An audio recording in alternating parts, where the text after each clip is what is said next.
There we are. We're back. Good afternoon, everyone. I'm Michael and Israel here again with another Tech Tuesday. Uh, just real quick, if you are watching with us live, then if you want to drop a question in a comment, you got to actually click into our post. If you're watching it shared in one of the groups or something like that, you got to click in and put the comment on our actual our actual live so we can see it. If you're watching this later on down the road, we appreciate it. Still drop us a question, and we'll hopefully catch it and see if we can answer it in coming shows. So we're already starting out with all right. That's good. Let's I guess no real updates. We're done with the 4th of July. Um, no crazy happenings around here in our area. It sounds like so that's good. I know 1.5 billion boats were out there. Yeah. But service still ticking along. Mm-hmm. Any major issues, parts, any new updates there? Well, it's touch and go on parts. Even like this question part, props. Part of the big mystery of life these days. Yeah, I was actually watching as an RVer. I was watching.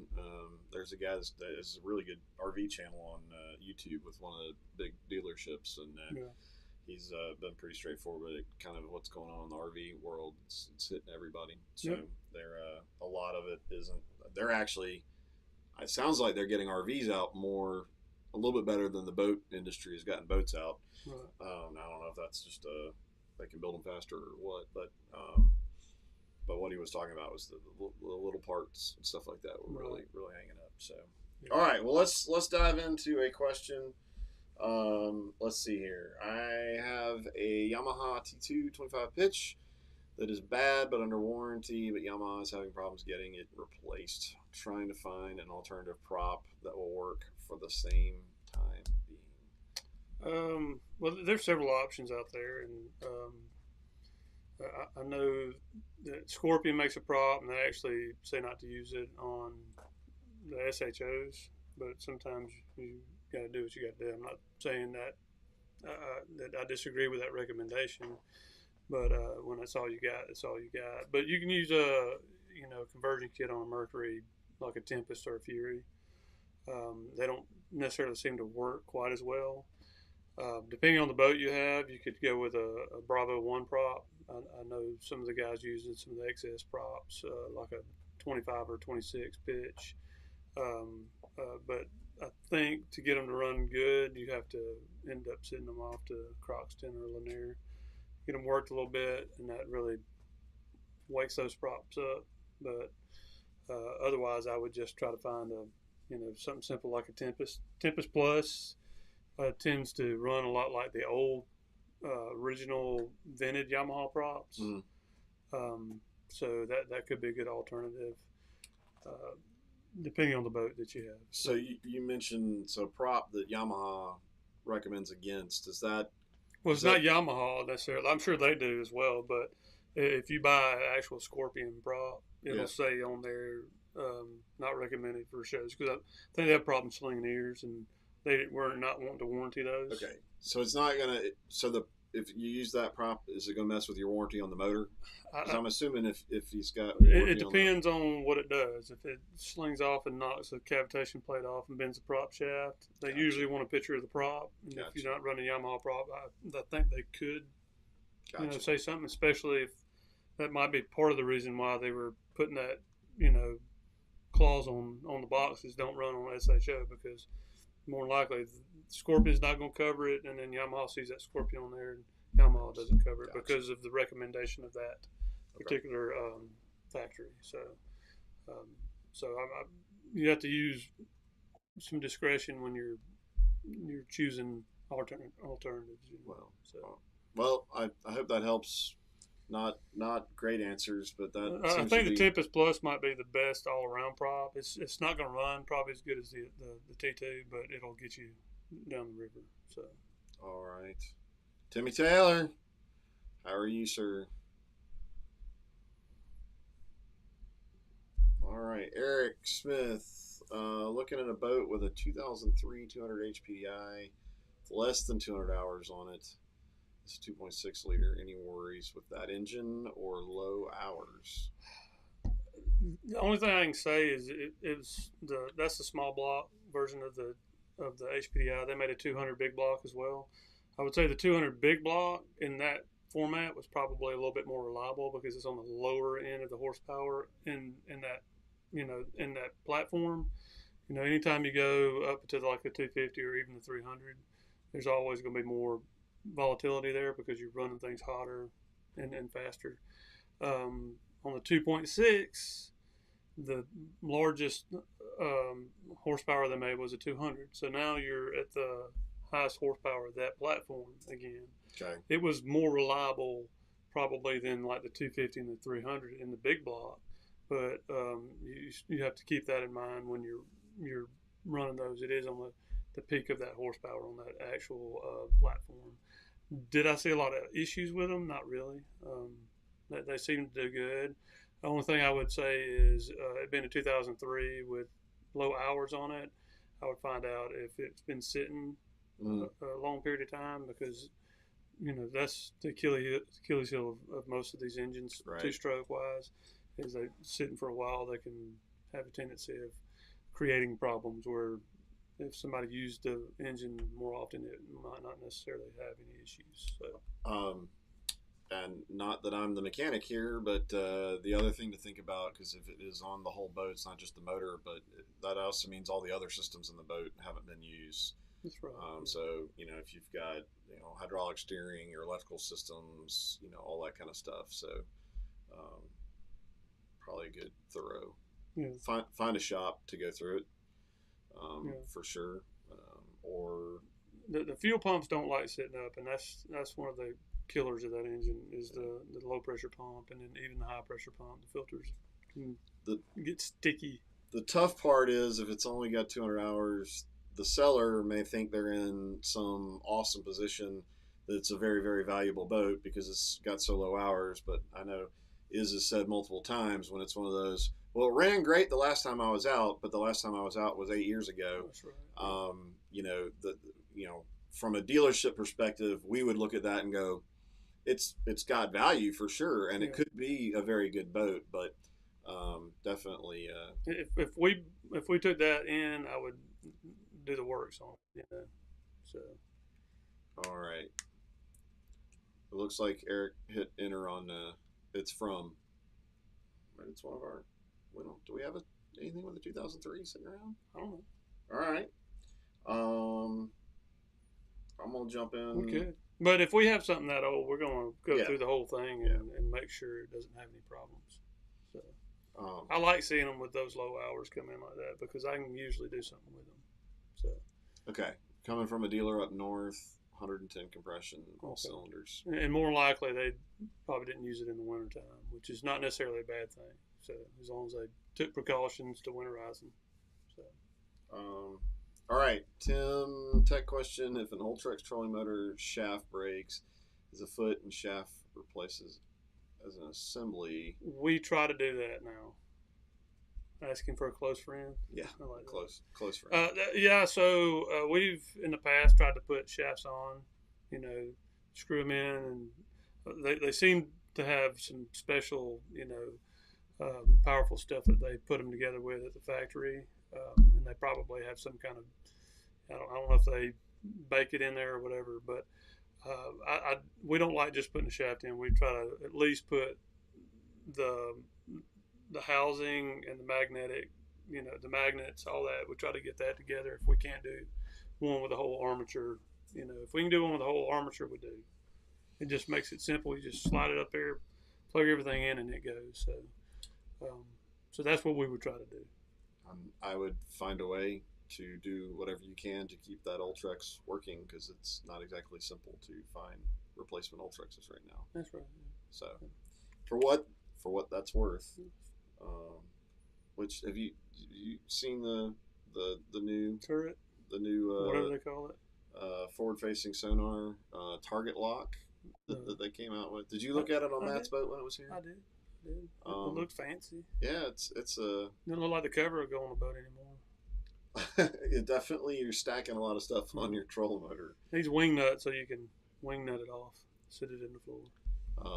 But it's pretty interesting. Some crazy crazy stuff. All right, well, a 225 HPI lower. Okay, so this is back to the prop question.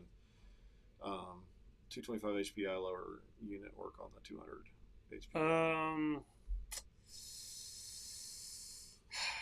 Yes and no.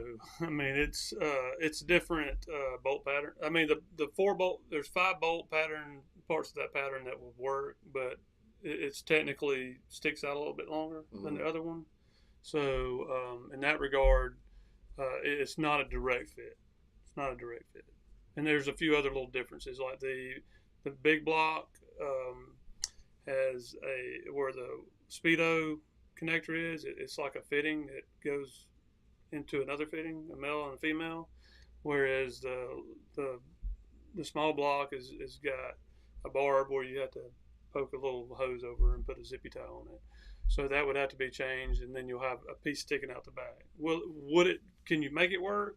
I've made it work for people that were in a pinch, and they were able to run it. But it's not the best case scenario. I've actually about 3 weeks ago, a guy had HPDI, and his lower unit went out, and I happened to have a SHO lower unit, a big block HPDI, and it's probably more profiled towards the small block. And so he wanted me to put it on there, see if I could make it work, and I did. It worked fine. He just got a little piece sticking out the end, and he said, "That don't bother me none." So he's got an underbite lower unit, but it worked great. So. Well, let me since your question earlier about the prop, and I don't know if this is what you're getting at. Assuming that you're talking about the same motor or the same boat with props, if your option is run a prop that isn't necessarily ideal, or swap out and put a whole new lower unit on. Yeah. Well, another thing is if you're talking about the big block HPDI, the 3.3, because they did make a 200 in it, so that lower unit would fit the same. Those two would be the same, as long as it's a big block and big block. All right. Prop is for a show. Okay. All right. So you're talking about two different motors. All right. Gotcha. Yeah, I was going to be surprised if you were talking HPDI with warranties on props and all that kind of jazz. But anyways, okay. Prop. Well, I hope that helps. Sounds like you're going to have one out of commission while you get another one fixed. Maybe. I don't know. All right. Well, I got one pick that I grabbed that looked fun, so we'll see if I can read this thing. So 2004 F-150 Yamaha with 1,000 hours. Bought this boat 2 weeks ago. Motor runs great. I was cleaning the motor yesterday. Noticed this. I've Googled and noticed the exhaust corrosion is a pretty common thing. Any suggestions? Replace midsection and hope that it's all. Well, that looks like a plastic chap. Okay. So I'm not sure what he's got going on there. I'm pretty sure that's a plastic piece. It looks like somebody shot it with a gun. Yeah, I don't. So I'm not sure what's going on with that picture, because there's some aluminum behind there, but that should be a plastic chap on that. So it looks like maybe something just pierced it. Yeah, that's what it. He may not realize that's what it is. Well, backed into something, and maybe made somebody mad. Who's fishing on their pier, and they sniped him. Didn't know it. Didn't look great. Yeah. So, all right. Well, I'm not seeing any other questions from you guys. I'll give it just another second. Otherwise, we got to get back to work. I know we got still got tons of boats going out.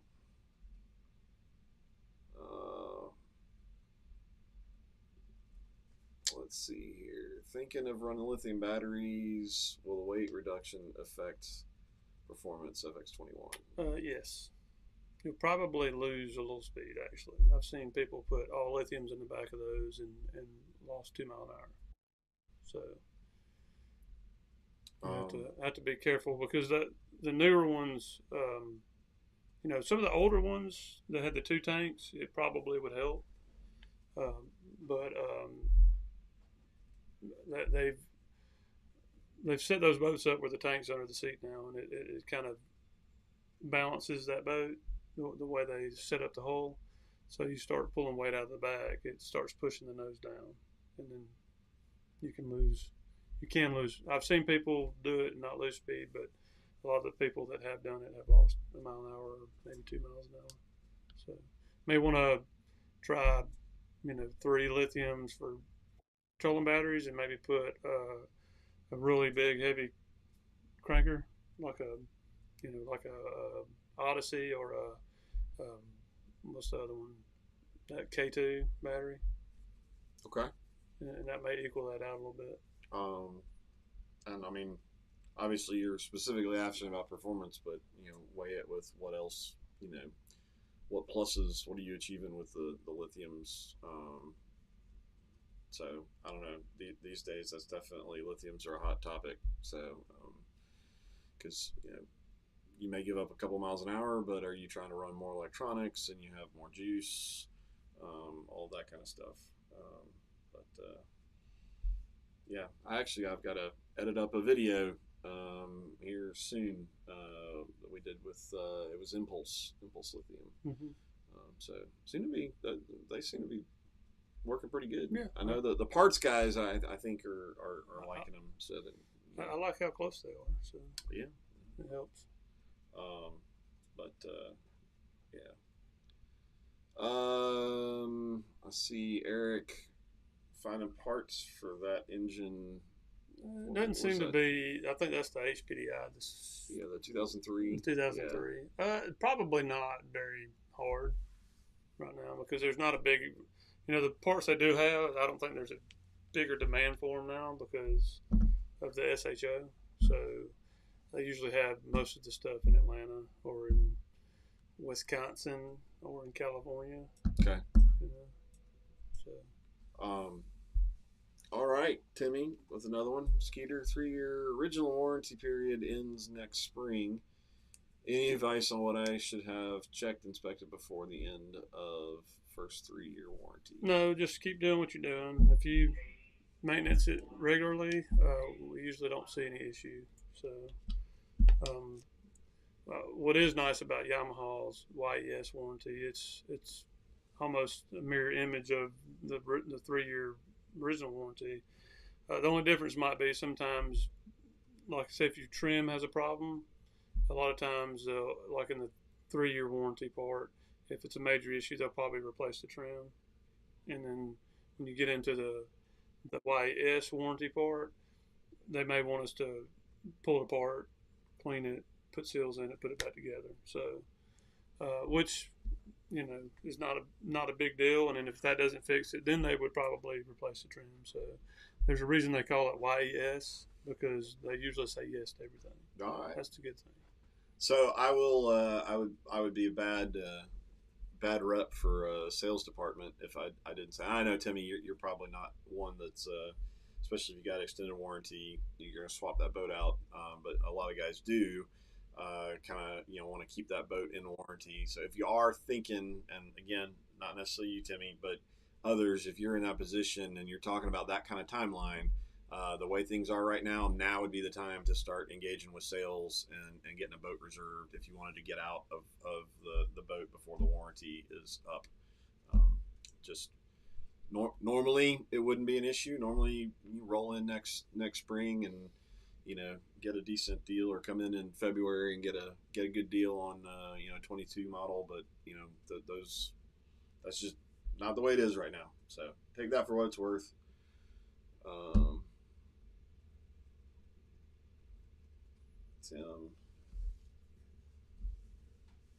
Skeeter warranty is main reason I was asking my yes coverage. Several more years. All right. It will serve you well. Sweet. All right. Well, all right, and Brian, you're welcome. I'm glad we could help you in some way. I'm sure we'll probably be rolling into much more lithium battery stuff. The thought of trading away my beloved Skeeter makes me want to cry. Well, like I said, I did not think you were a likely person, but we have quite a few customers that on a fairly regular basis they want to keep that boat in warranty, especially guys that fish a lot of the tournaments. If you're a hardcore tournament guy, because that also equates your hours are getting up and you're kind of hitting a good spot where the value of the boat is where it is. So I think Tim's a hardcore. I'm bored. I'm going fishing guy. yeah. Because I've been working at home all day. Whatever it is that's driving him, I know I see him on the water all the time on Facebook. So, all right, guys. Well, thanks so much for the questions. Some good ones today. Appreciate it, and thanks for the feedback. Hope it does bring you some value. And let us know if there's anything you can do. Feel free. Call, text, message us right here on Facebook or wherever you're watching this. If you're watching on YouTube, probably the easiest thing is head over to our website and click on and shoot a text to our landline, or you can call for sure. But yeah. All right, guys. You're we welcome. will see you guys next week.